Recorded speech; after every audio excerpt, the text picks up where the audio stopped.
নমস্কার বন্ধুরা, প্রথমেই ট্যুর ফান অ্যামিউজমেন্ট চ্যানেলে আপনাদের প্রত্যেককে স্বাগত। কথায় আছে, সীতারাম দাস ওঙ্কারনাথকে যারা স্মরণ করেছেন তারা সারা জীবন কিছু না কিছু অলৌকিক ঘটনা প্রত্যক্ষ দর্শন করেছেন এবং জীবনেও ঘটেছে বিপদ মুক্তি।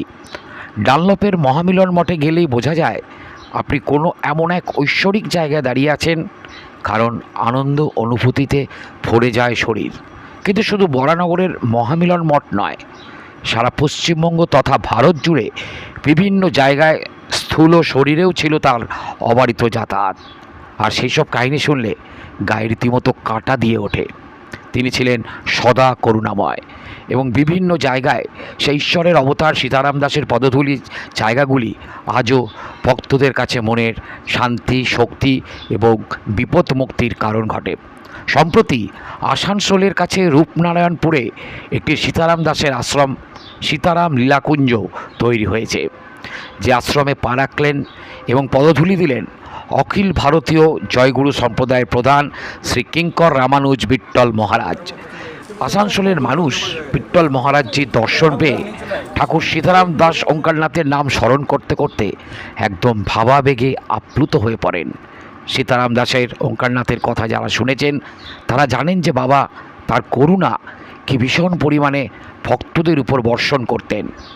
শুধু তাই নয়, প্রাণ ভরে এবং ভক্তি ভরে ডাকলে আজও ভক্তদের মনোবাঞ্ছা সূক্ষ্ম শরীরে এসে তিনি পূর্ণ করে থাকেন। এই আশ্রমের সেবক কিঙ্কর সুজয়ানন্দ একজন ঠাকুরের চার্টার্ড অ্যাকাউন্টেন্ট, আর আদর্শ তাকে শুধু নির্দিষ্ট পেশার মধ্যে আবদ্ধ করে রাখেননি, তাকে দিয়ে ঠাকুর অসংখ্য মানুষের মধ্যে নাম গান ছড়িয়ে দেওয়ার জন্য হয়তো আদেশও দিয়েছেন। তাই কিঙ্কর সুজয়ানন্দ মহারাজ এই জায়গায় প্রতিষ্ঠা করেছেন ঠাকুরের একটি মন্দির। অসংখ্য ভক্তদের জন্য দ্বার খুলে গেছে শ্রী সীতারাম দাসকে স্মরণ করার। ঠাকুর শ্রী সীতারাম দাস বলতেন, ঐশ্বরিক নামে বিশ্বাস অন্ধবিশ্বাস নয়। তাকে যেভাবেই ডাকো, দাঁড়িয়ে বসে খাওয়া, ঘুমোতে যাওয়া, শান্তি তোমার হবেই।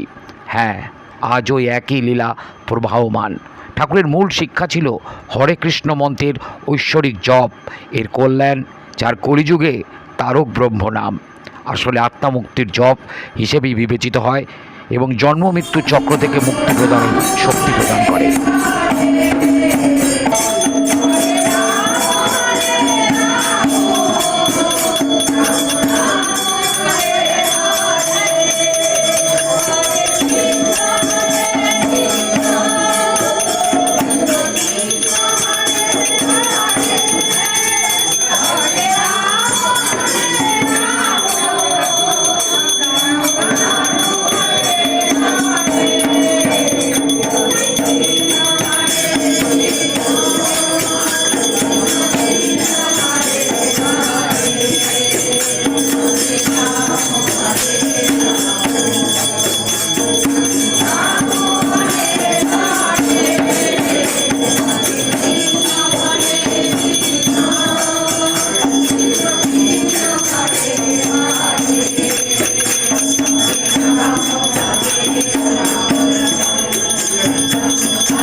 রাম কই কেক টানা করে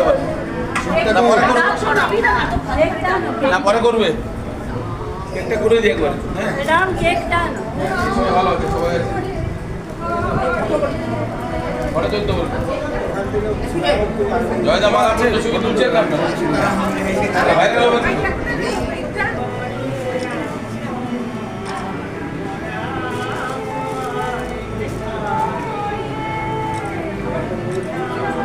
যাও যাও যাও যাও যাও হ্যাঁ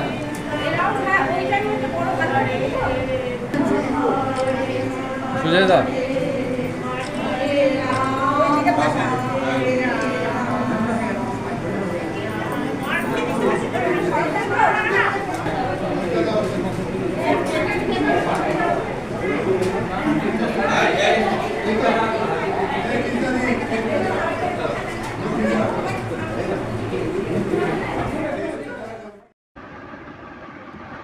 সীতারাম দাস ওঙ্কারনাথ ভারতীয় ধর্মগ্রন্থের সারমর্ম প্রচারের জন্য ১৫০টিরও বই লিখে গেছেন বেশি। সমগ্র ভারত জুড়ে ৬০টিরও বেশি মন্দির ও আশ্রম নির্মাণ করেছেন এবং অখিল ভারত জয়গুরু সম্প্রদায় নামে একটি আধ্যাত্মিক সংগঠন প্রতিষ্ঠা করেছেন, যা অনেক গোষ্ঠী, মন্দির, মঠ প্রতিষ্ঠা করেছিল। তিনি পথের আলো, দেবজন, জয়গুরু, আর্যনারী, পরমানন্দ এবং দ্য মাদার সহ একাধিক পত্রিকার প্রবর্তকও ছিলেন। বন্ধুরা, ভিডিওটা ভালো লাগলে অবশ্যই লাইক এবং সাবস্ক্রাইব করবেন এবং আপনাদের মূল্যবান কমেন্ট কিন্তু অবশ্যই পাঠাতে ভুলবেন না, যেটা আমাদের আগামী ভিডিওগুলোতে আনার ক্ষেত্রে পাথেয় হয়ে দাঁড়াবে। নমস্কার।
Jai Ma, Jai Ma.